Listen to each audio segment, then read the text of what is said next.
मैं AK सिंह एक बार फिर आपका स्वागत करते हैं इलेक्ट्रोकेमिस्ट्री पार्ट 8 में। हम लोग इलेक्ट्रोकेमिस्ट्री के 7 पार्ट पीछे पढ़ चुके हैं। उम्मीद है आप लोग वो वीडियो देख चुके होंगे। अगर नहीं देखे होंगे तो पीछे वाला वीडियो आप ज़रूर देख लेंगे ताकि आज वाला टॉपिक समझ में आ जाए। आज का टॉपिक है हमारा variation of conductance, conductivity and molar conductivity with change in concentration. कोई इलेक्ट्रोलाइटिक सॉल्यूशन है, उस सॉल्यूशन का हम चालकत्व, चालकता और मोलर चालकता में परिवर्तन को समझने वाले हैं, सांद्रण में परिवर्तन के साथ। हमारा इसका टॉपिक है चालकत्व, चालकता एवं मोलर चालकता में परिवर्तन। तो सबसे फर्स्ट हम लोग देखेंगे variation of conductance. Variation of conductance, Hindi वाले चालकत्व में परिवर्तन। कंडक्टेंस है क्या?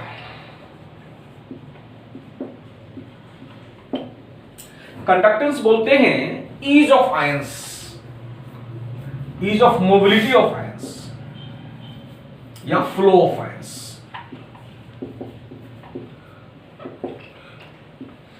आयनों का गतिशीलता।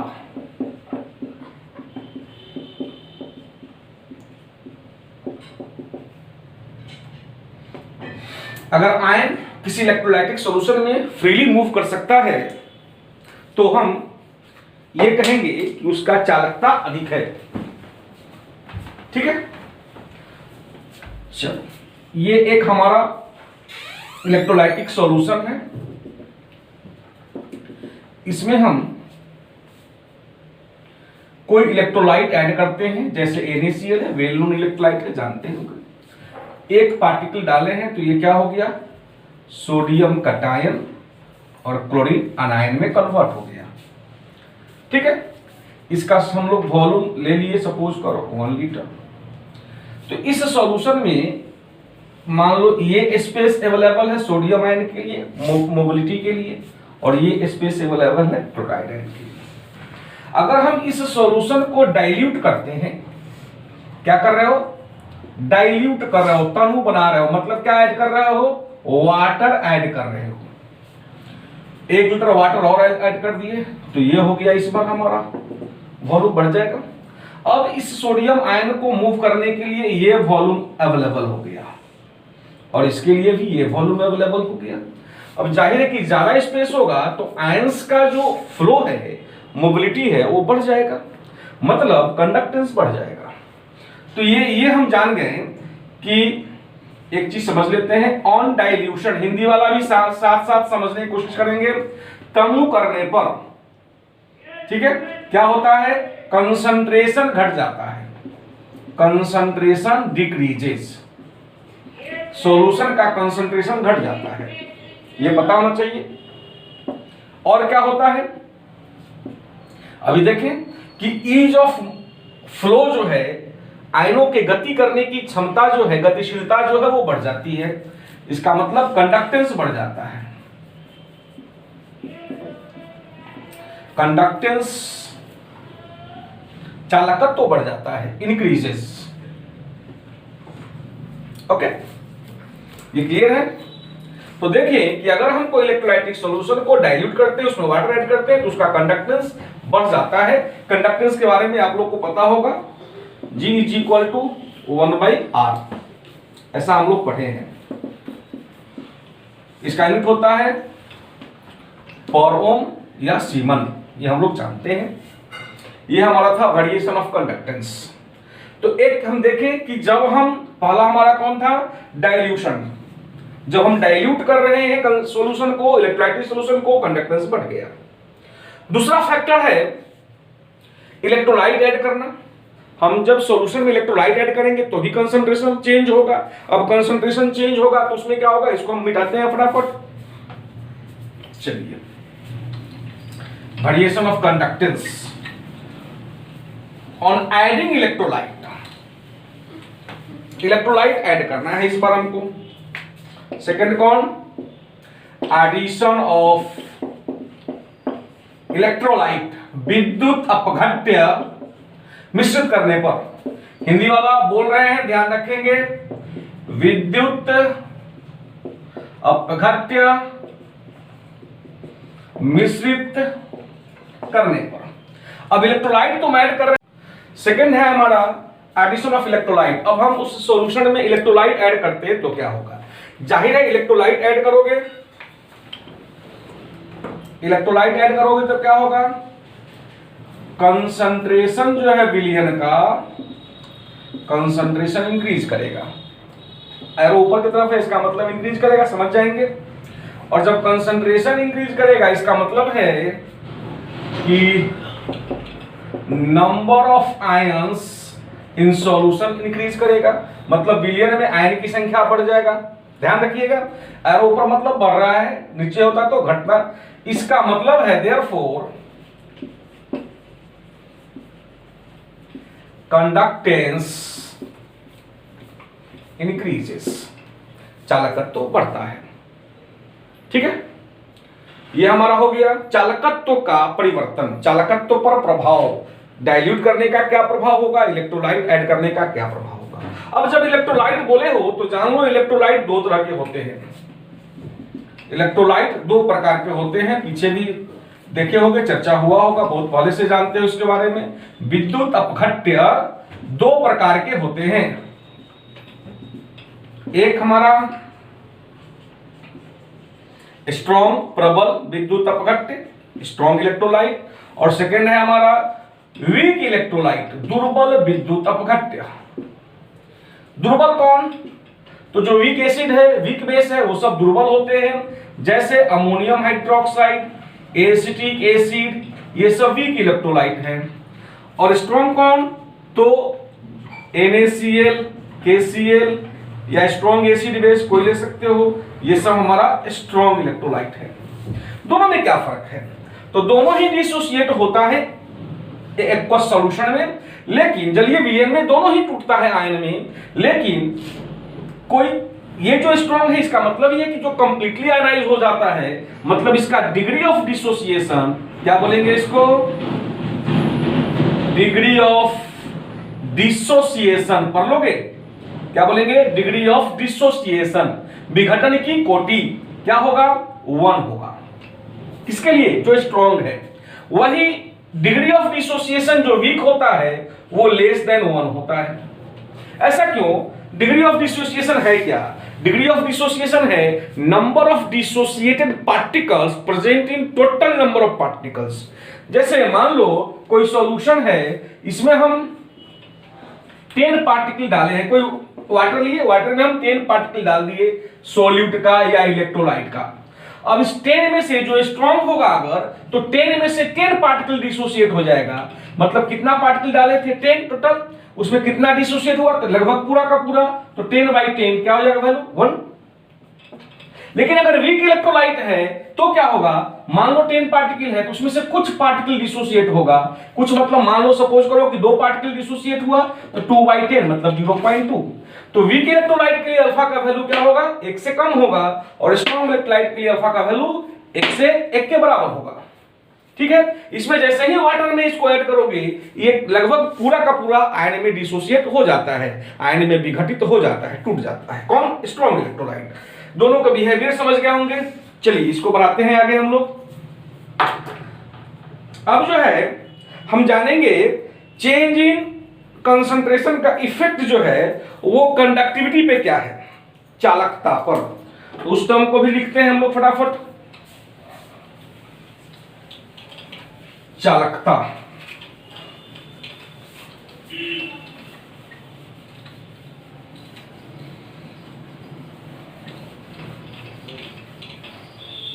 चलिए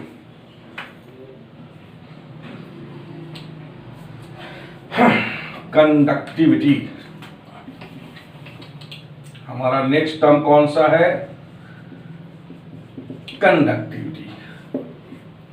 कंडक्टिविटी को कप्पा से डिनोट करते हैं, ये जानते होंगे आप लोग। कंडक्टिविटी को 1/ρ भी बोले थे, याद होगा। इसका यूनिट होता है पर ओम पर मीटर या सीमन पर मीटर या सीमन पर सेंटीमीटर भी बोल सकते हो यूनिट इसका। चलिए आ जाइए अब यहाँ पे। चल ऑन डाइल्यूशन, तनु करने पर, मतलब इलेक्ट्रोलाइटिक सॉल्यूशन में वाटर ऐड करने पर क्या होगा। चलिए देखते हैं फटाफट।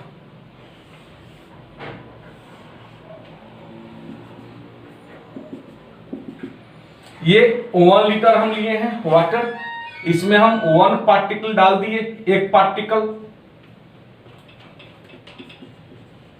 इलेक्ट्रोलाइट का। चलिए एग्जांपल ले लेते हैं, कौन सा इलेक्ट्रोलाइट डाल रहे हैं हम, फिर NaCl डाल रहे हैं सपोज। तो चलिए इसमें 1 सोडियम कटायन हो जाएगा और क्लोराइड अनायन हो जाएगा। तो 1 लीटर में कितना आयन है, 2। तो total number of ions by volume 1। इसको हम ऐसे तत्काल रिप्रेजेंट कर लें अप्पा को, इसका क्या हो गया वैल्यू 2 आ गया। अब क्या करें, हम 1 लीटर और वाटर ऐड कर दिए।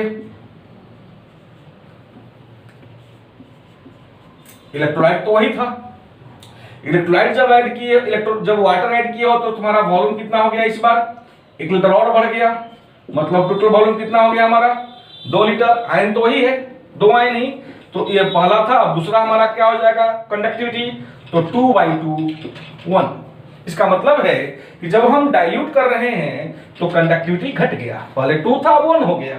ठीक है, मतलब डाइल्यूट करने से क्या हुआ, यूनिट वॉल्यूम ऑफ सॉल्यूशन में नंबर ऑफ आयंस में कमी आता है। और चूंकि ये आयन ही कंडक्टिविटी का कारण है, नंबर ऑफ आयंस यही करंट को कैरी करता है, कंडक्टिविटी का जिम्मेवार है।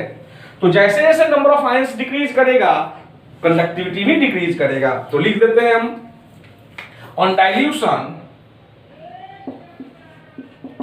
Number of ions in unit volume of solution, electrolytic solution decreases, so its conductivity decreases। फिर से हिंदी वाले ध्यान से देखेंगे, तनु करने पर मतलब वाटर ऐड करने पर विलयन के इकाई आयतन में आयनों की संख्या में कमी हो जाता है, इसलिए चालकता में भी कमी हो जाता है। ओके, तो थोड़ा सा हम इसको एक मैथमेटिकल रिलेशन भी हम लोग देख लेते हैं कंडक्टिविटी के लिए। देखो हम लोग पढ़े हैं G = 1/r, अभी जो पीछे लिखे थे इसको बोल सकते हो R = पढ़े हो ρ L/A, याद होगा। इसको लिख सकते हो 1/ρ A/L। इसका मतलब G कंडक्टेंस = 1/ρ को बोलते हैं कप्पा A/L। ओके, तो ये हमारा एक रिलेशन आ गया। अब इसमें देखते हैं कि इफ लेंथ 1 यूनिट हो, एरिया क्रॉस सेक्शन भी यूनिट हो 1 metre square, then conductance = conductivity. Okay, ये क्या हम कर रहे हैं वो समझते हैं। ये एक कॉलम है, इस कॉलम में तुम इलेक्ट्रोलाइट लिए हो, इलेक्ट्रोडों के बीच का डिस्टेंस कितना L, और ये कॉलम का जो एरिया क्रॉस सेक्शन है जिसको हम लोग A से डिनोट करते हैं, ये A है। हमारा लेंथ हो गया 1 और एरिया भी हो गया 1 यूनिट। ठीक है, मतलब यूनिट लेंथ पे 2 इलेक्ट्रोडों के बीच रखे हुए सॉल्यूशन का, जिसका इस सॉल्यूशन का कॉलम का एरिया क्रॉस सेक्शन कितना है, यूनिट है, कंडक्टेंस को ही कंडक्टिविटी कहते हैं। इसको हम डिफाइन कर सकते हैं। ठीक है, फिर से समझ लीजिए, एरिया क्रॉस सेक्शन यूनिट, इलेक्ट्रोडों के बीच का डिस्टेंस L यूनिट, और ये सॉल्यूशन जो रख दिए ऐसे ऐसे इलेक्ट्रोलाइटिक कंटेनर में सॉल्यूशन रख दिए, उसका कंडक्टेंस कंडक्टिविटी कहलाएगा। डिफाइन करना हो अगर हम इस आधार पर हम बोल रहे हैं, आप लोग चाहे तो नोट कर सकते हैं। The conductance of electrolytic solution kept between 2 electrodes at unit length with unit area of cross section is called its conductivity। Hindi वाला, इकाई दूरी पर रखे 2 इलेक्ट्रोडों के बीच जिनका अनुप्रस्थ परिच्छेद का क्षेत्रफल इकाई है में रखे विलयन का चालकत्व उसका चालकता कहलाता है। अब तुम इसको यूनिट लो या सॉल्यूशन का ही एरिया क्रॉस सेक्शन यूनिट लो या कंटेनर का लो, बात एक ही है। तो हम इसको कंडक्टेंस को कंडक्टिविटी कब बोलेंगे, जब इलेक्ट्रोड के बीच का डिस्टेंस यूनिट हो, मतलब एल यूनिट हो, और सॉल्यूशन का इलेक्ट्रोलाइटिक सॉल्यूशन का, वो कंटेनर का जो भी कहो, कॉलम का एरिया क्रॉस सेक्शन यूनिट हो, तो हम उसके कंडक्टेंस को कंडक्टिविटी बोलेंगे। ऐसे हम लोग कह सकते हैं, ठीक है। तो ये भी आप लोग चाहें तो स्क्रीनशॉट ले सकते हैं या वीडियो पॉज करके नोट कर सकते हैं। ये हमारा था variation of conductivity on dilution. इसको आगे बढ़ाते हैं। अब हम लोग पहुंचेंगे अब मोलर कंडक्टिविटी में।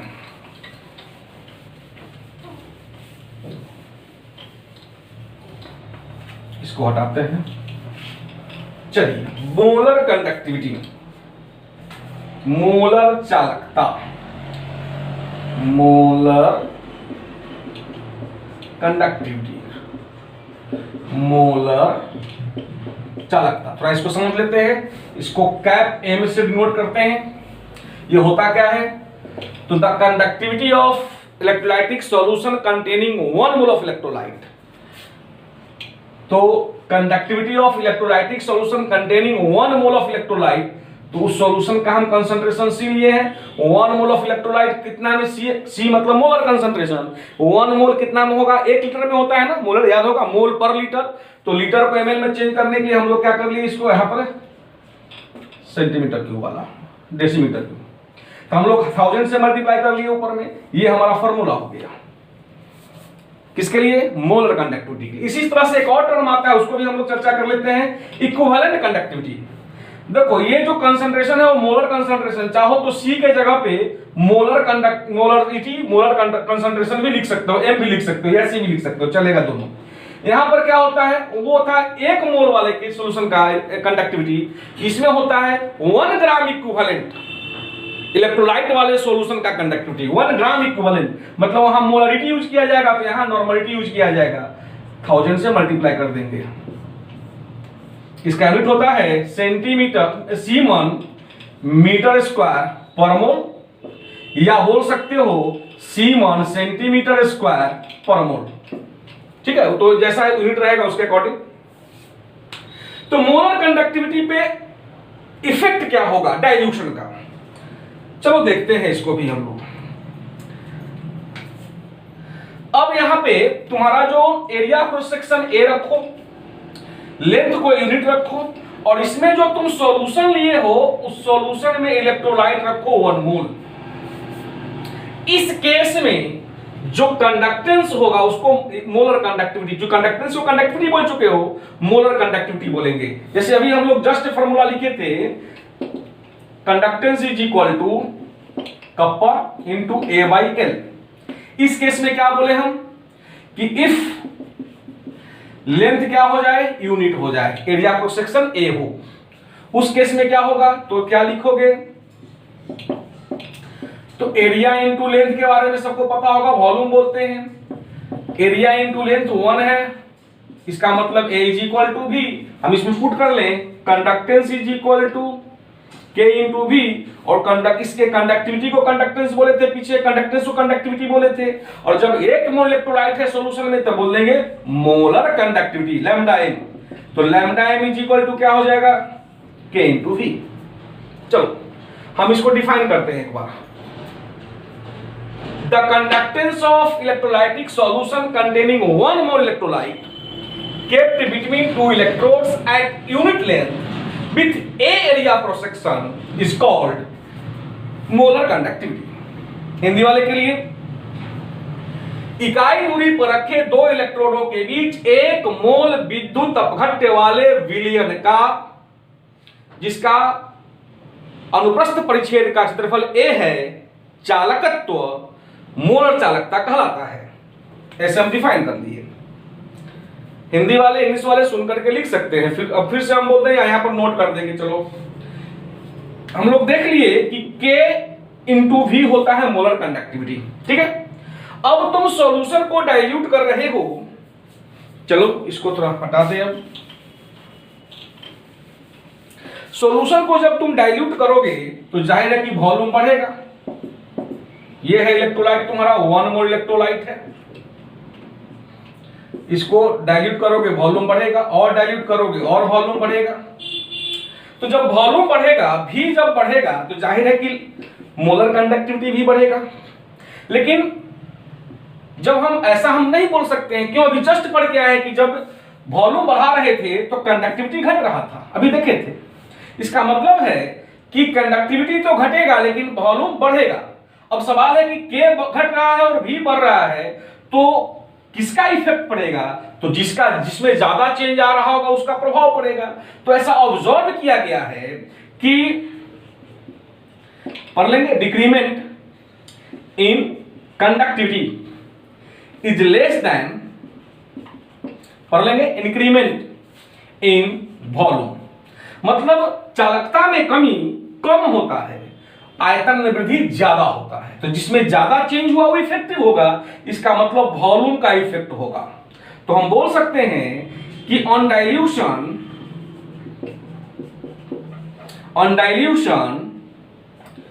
The molar conductivity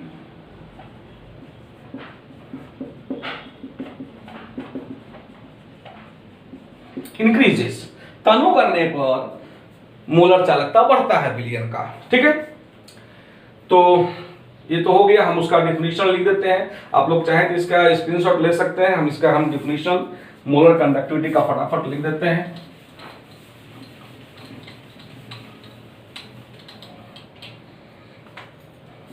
molar conductivity का डिफिनीशन यहां लिख रहे हैं। ठीक है, इस बेसिस पर the conductance of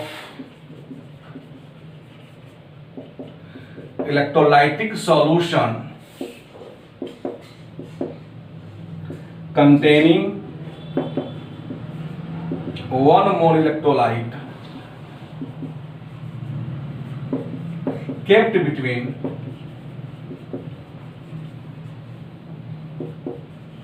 2 electrodes at unit length with a area of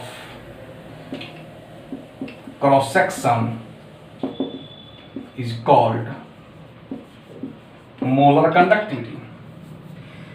ए अनुप्रस्थ परिच्छेद के साथ इकाई दूरी पर रखे 2 इलेक्ट्रोडों के बीच रखे 1 मोल विद्युत अपघट्य वाले विलयन का चालकत्व मोलर चालकता कहलाता है। ऐसे डिफाइन कर सकते हैं।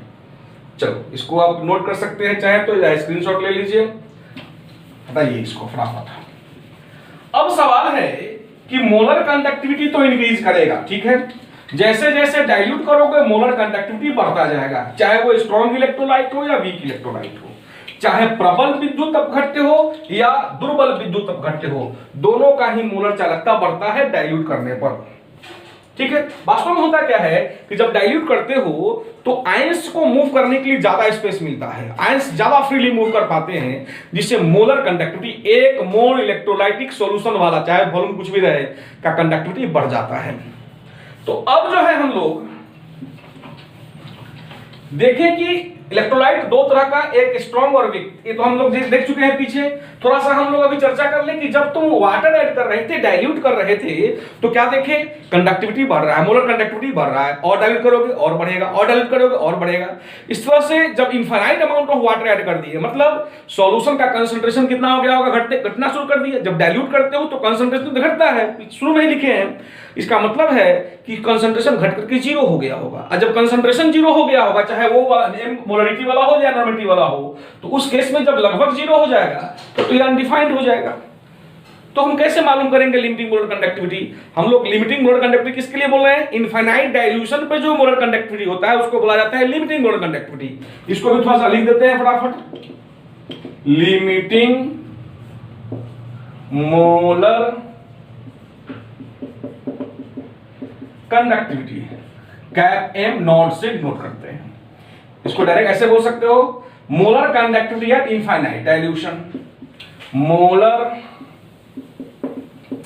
कंडक्टिविटी एट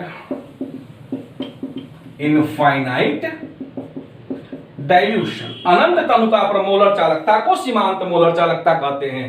सीमांत मोलर चालकता है ये, ठीक है। तो सीमांत मोलर चालकता तो हम निकाल नहीं पाएंगे इस फॉर्मूले से, क्योंकि जब इनफाइनाइट डाइल्यूट कर दोगे, अनंत मात्रा में पानी मिला दोगे, तो कंसंट्रेशन तो घटकर 0 हो जाएगा लगभग। तो क्या करें, इसके लिए हम लोग कोलराउस लॉ यूज करते हैं, इसको हम लोग देखेंगे आगे। अब जो है लिमिटिंग मोलर कंडक्टिविटी हुआ और मोलर कंडक्टिविटी हुआ, इसके लिए हक्केल ने एक मैथमेटिकल रिलेशनशिप दिया था, हक्केल रूल बोलते हैं। क्या दिया? Molar conductivity is equal to limiting molar conductivity minus a into C to the power 1/2। इसको पहचानते हो, मोलर चालकता है ये सीमांत मोलर चालकता है, ये कंसंट्रेशन है सॉल्यूशन का, एक कांस्टेंट है, ये क्या है? कांस्टेंट है। अब इस कांस्टेंट का वैल्यू इलेक्ट्रोलाइट के टाइप पर डिपेंड करेगा। एक पार्टिकुलर टाइप ऑफ इलेक्ट्रोलाइट के लिए ए का वैल्यू कांस्टेंट होता है, किसी इलेक्ट्रोलाइट के लिए नहीं बोल रहे हैं, एक पार्टिकुलर टाइप ऑफ इलेक्ट्रोलाइट के लिए। मतलब एक तरह के इलेक्ट्रोलाइट है तो उसके लिए का वैल्यू कांस्टेंट होगा। अब एक तरह का कैसे तय करेंगे? तो जैसे जैसे देखो, एक हम लिखे NaCl, इसमें कटायन पर एक पॉजिटिव, अनायन पर एक नेगेटिव। लिखे KCl, कटायन पर एक पॉजिटिव, अनायन पर एक नेगेटिव। लिखे हम NaNO3, कटायन पर एक पॉजिटिव, अनायन पर एक नेगेटिव। तो देखो, पॉजिटिव एक और नेगेटिव एक चार्ज वाला ये सब इलेक्ट्रोलाइट है। तो इस तरह के जितने भी इलेक्ट्रोलाइट होंगे इस तरह के, उसको बोला जाएगा 1-1 टाइप इलेक्ट्रोलाइट। इसी तरह से देखते हैं calcium sulphate, zinc sulphate. Calcium पे 2 पॉजिटिव चार्ज, सल्फेट पर 2 नेगेटिव चार्ज, जिंक पर 2 पॉजिटिव चार्ज, सल्फेट पर 2 नेगेटिव चार्ज। इस तरह से जो भी होगा उसको क्या बोलेंगे? 2-2 है पॉजिटिव नेगेटिव, तो बोलेंगे इसको 2-2 टाइप विद्युत अपघट्य। इसी प्रकार MgCl2, CaCl2, magnesium 2 positive charge, 2 negative, 2 chlorine है तो एक क्लोरीन पे एक ही नेगेटिव होगा। कैल्शियम 2 पॉजिटिव, 2 नेगेटिव, 2 क्लोरीन यहां पर भी है तो एक ही नेगेटिव होगा। तो कटायन पर 2 पॉजिटिव चार्ज, अनायन पर एक नेगेटिव चार्ज है, तो 2-1 टाइप इलेक्ट्रोलाइट। मतलब 1-1 टाइप इलेक्ट्रोलाइट जितने भी होंगे उसके लिए ए का वैल्यू कांस्टेंट होगा। 2-2 टाइप के लिए जितने भी इलेक्ट्रोलाइट होंगे उसके लिए ए का वैल्यू कांस्टेंट होगा। मतलब एक पार्टिकुलर टाइप ऑफ इलेक्ट्रोलाइट के लिए ए का वैल्यू कांस्टेंट होता है, ठीक है। इसको देख लिए। अब हम क्या करें, तो हम बोल रहे थे कि 2 तरह का इलेक्ट्रोलाइट होता है, स्ट्रॉन्ग और वीक। दोनों के बिहेवियर में कुछ ना कुछ तो फर्क होगा, ठीक है। दोनों का मोलर कंडक्टिविटी डाइल्यूट करने पर, तनु बनाने पर, मतलब वाटर ऐड करने पर बढ़ेगा, लेकिन दोनों के बिहेवियर में थोड़ा फर्क दिखेगा। क्या फर्क दिखेगा? तो जब तुम कंसंट्रेशन और मोलर कंडक्टिविटी को लेकर के ग्राफ प्लॉट करोगे, जो स्ट्रॉन्ग इलेक्ट्रोलाइट होगा ऐसा स्ट्रेट लाइन ग्राफ आएगा, स्लोली डिक्रीज कर किया। क्यों? जैसे ही स्ट्रॉन्ग इलेक्ट्रोलाइट है तो उसमें तुम वाटर ऐड किए होगे, तो जैसे ही वाटर ऐड किए वो कंप्लीटली पहले बार में ही लगभग टूट जाता है, आयन में डिसोसिएट हो जाता है, ठीक है। लेकिन जो वीक इलेक्ट्रोलाइट है उसको तुम वाटर ऐड करो तो कुछ टूटा आयन में, फिर वाटर ऐड किए तो फिर कुछ टूटा, फिर स्टिपली डिसोसिएट होता है, धीरे धीरे वो टूटता है। तो दोनों के वेरिएशन में थोड़ा फर्क आएगा। हम KCl के लिए ग्राफ प्लॉट करेंगे तो कुछ इस तरह का आएगा। हम इस पर लिए हैं concentration square root of C और इस पर लिए हैं मोलर कंडक्टिविटी। वही अगर वीक इलेक्ट्रोलाइट है, अगर जैसे एसिटिक एसिड है, तो उसका ग्राफ कुछ इस तरह से कर्व आएगा। दोनों के बिहेवियर में थोड़ा फर्क दिखेगा, ओके। ये हो गया। अब हम लोग पीछे पढ़े थे डिग्री ऑफ डिसोसिएशन, विघटन की कोटि अल्फा। तो डिग्री ऑफ डिसोसिएशन को हम वहां पर बोले थे number of dissociated particles present in total number of particles, इसको बोले थे डिग्री ऑफ डिसोसिएशन। लेकिन अब चाहे तो मोलर कंडक्टिविटी और लिमिटिंग मोलर कंडक्टिविटी के बेसिस पर भी इसको तुम डिफाइन कर सकते हो, ratio of molar conductivity and limiting molar conductivity. Molar चालकता और सीमांत मोलर चालकता का अनुपात अल्फा होता है, डिग्री ऑफ डिसोसिएशन होता है। और ओस्वाल्ड्स लॉ ऑफ डाइल्यूशन पढ़े होगे क्लास 11th में ही, वीक इलेक्ट्रोलाइट के लिए K is equal to C alpha square by 1 minus alpha. ये वाला फॉर्मूला भी पीछे पढ़े होंगे। तो ये दोनों हम यूज कर सकते हैं, जहां न्यूमेरिकल में आवश्यकता होगा यूज कर लेंगे, ठीक है। अब सवाल उठता है कि चाहे स्ट्रॉन्ग इलेक्ट्रोलाइट हो या वीक इलेक्ट्रोलाइट हो, जब तुम इनफाइनाइट डाइल्यूट कर दिए हो, कंसंट्रेशन तो घटकर 0 हो गया होगा, तो उस कंडीशन में जो लिमिटिंग मोलर कंडक्टिविटी आ रहा है वो कैसे मालूम किया जाए? तो बोले थे कि इसके लिए कोलराउस लॉ हम लोग यूज करते हैं। तो अब हम लोग पढ़ने वाले हैं कोलराउस लॉ, कोलराउस का नियम। क्या कहता है कोलराउस लॉ कि किसी इलेक्ट्रोलाइट का लिमिटिंग मोलर कंडक्टिविटी उसके मुक्त आयनों के योगदान के बराबर होता है। लिखते हैं,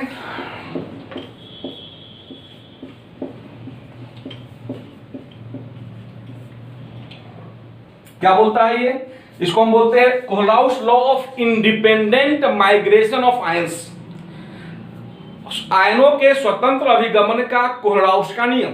ये बता रहा है कि आयन इंडिपेंडेंट होते हैं, कोई आयन किस दूसरे आयन के साथ है या नहीं है उससे इसको कोई फर्क नहीं पड़ता है। चलो समझते हैं, लिख लेते हैं इसको। क्या बोला ये, तो बोला the limiting molar conductivity of an electrolyte is the sum of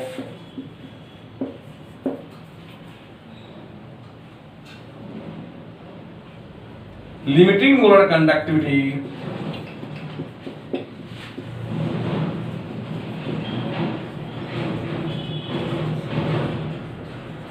of its independent ions। मतलब किसी विद्युत अपघट्य का सीमांत मोलर चालकता इसके मुक्त आयनों के सीमांत मोलर चालकता के योग के बराबर होता है। तो लिमिटिंग मोलर कंडक्टिविटी हम किसी का जानना चाह रहे हैं, NaCl का जानना चाह रहे हैं, तो कौन कौन सा आयन होगा इसमें, Na प्लस और Cl माइनस। तो कहेंगे sum of the limiting molar conductivity of sodium ion plus limiting molar conductivity of chlorine ion. इसी तरह से सपोज करो KCl का जानना हो तो limiting molar conductivity of potassium ion और क्लोराइड आयन है plus limiting molar conductivity chloride ion. तो देखो क्लोराइड आयन इसमें भी है, तो इसका जो लिमिटिंग मोलर कंडक्टिविटी होगा वो और इसमें जो लिमिटिंग मोलर कंडक्टिविटी होगा वो दोनों का ही सीमांत मोलर चालकता सेम होगा। ये इसमें सोडियम आयन के साथ है और इसमें पोटेशियम आयन के साथ है, इससे इसके लिमिटिंग मोलर कंडक्टिविटी पे कोई फर्क नहीं पड़ता, इंडिपेंडेंट होता है। एक और लिख लेते हैं हम लोग, limiting molar conductivity of calcium chloride मान लो, तो क्या कहोगे, limiting molar conductivity of calcium cation plus limiting molar conductivity of chloride ion. कितने क्लोराइड आयन देंगे, 2, तो दूसरे पर मल्टीप्लाई कर लेंगे। ये था कोलराउस लॉ, ठीक है। इसमें साफ साफ क्लियर बात है कि कोई आयन किस दूसरे आयन के साथ है उससे उसके लिमिटिंग मोलर कंडक्टिविटी को कोई इफेक्ट नहीं होता है, वो इंडिपेंडेंट होता है। ये था हमारा सीमांत मोलर चालकता, कोलराउस लॉ से हम निकाल सकते हैं। इस पर चाहे तो एक न्यूमेरिकल भी बना सकते हैं। एक न्यूमेरिकल है, क्वेश्चन हम लोग देख लेते हैं फटाफट।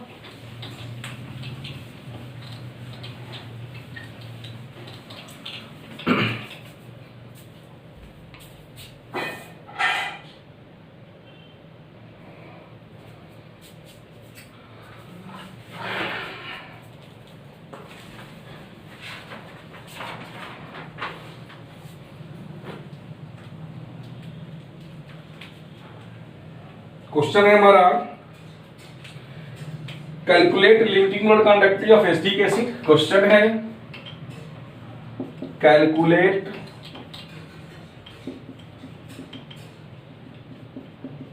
Limiting molar conductivity of acetic acid. दिया है if limiting molar conductivity of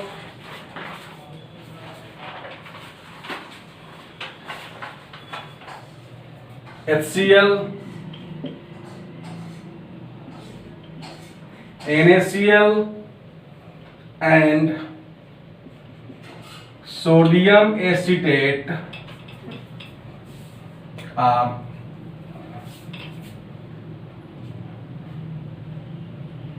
426 semen centimetre square पर मोल, 126 सीमन सेंटीमीटर स्क्वायर पर mole and 91 semen centimetre square पर मोल। ये दिया हुआ है क्वेश्चन।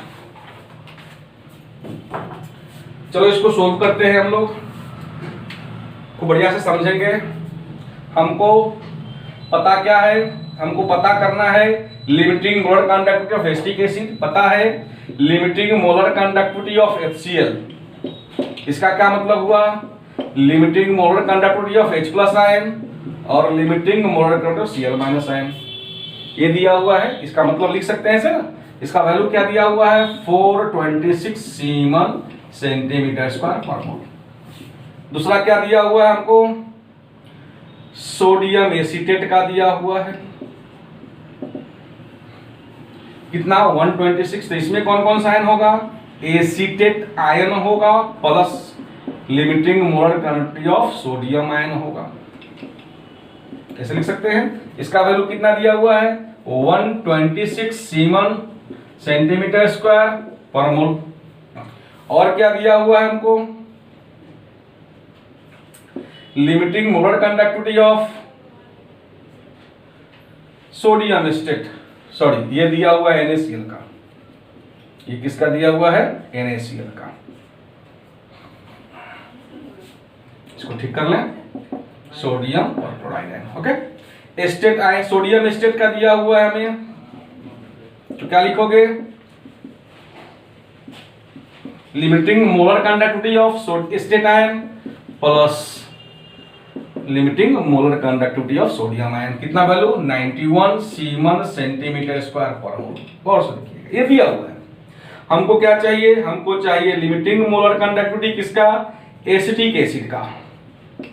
और जब एसिटिक एसिड बोल रहा है इसका मतलब हमको पता करना है कौन कौन चीज, तो एसीटेट आयन का लिमिटिंग मोलर कंडक्टिविटी और हाइड्रोजन आयन का लिमिटिंग मोलर कंडक्टिविटी। ठीक है, अब गौर से देखिए, जो दिया हुआ है उसको गौर करें। हमको चाहिए एस्टेट आयन, इसमें है एस्टेट आयन, चाहिए H+ आयन, इसमें है H+ आयन। ठीक है, हमको Na+ नहीं चाहिए और Cl- नहीं चाहिए, तो जो चाहिए वो इसमें है और इसमें है, तो ये दोनों को हम जोड़ दें और इसको क्या करें, हम इसमें से घटा लें, तो सोडियम से सोडियम कैंसिल हो जाएगा, क्लोरीन से क्लोरीन कैंसिल हो जाएगा। इसका मतलब अगर सोडियम एसीटेट और हाइड्रोक्लोरिक एसिड वाले को ऐड कर लें और NaCl वाले को माइनस कर लें, तो लिख देते हैं, लिखे डायरेक्ट, क्या लिखे हम, limiting molar conductivity of estate ion plus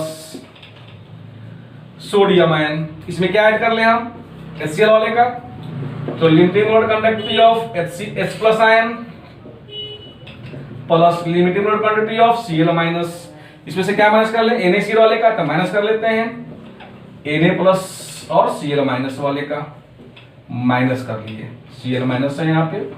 चलिए अब हम वैल्यू पुट करते हैं यहां से, इसका वैल्यू ये वाला 91 प्लस इसका वैल्यू HCl वाले का 426 माइनस NaCl, इसका वैल्यू 126 पुट कर दिए, क्या हो जाएगा 391 सीमन सेंटीमीटर स्क्वायर पर मोल। देख सकते हैं आप, हम जब अरेंज किए थे, काटते नहीं है इसमें, देख लो ये माइनस है ना, तो माइनस सोडियम आयन वाला और सोडियम आयन वाला कैंसिल हो जाएगा, ये और ये कैंसिल हो जाएगा, क्लोरीन से क्लोरीन वाला कैंसिल हो जाएगा, बच जाएगा ये, तो ना ये तो चाहिए था हमको, वैल्यू पुट किए निकाल लिए सिंपल वे में।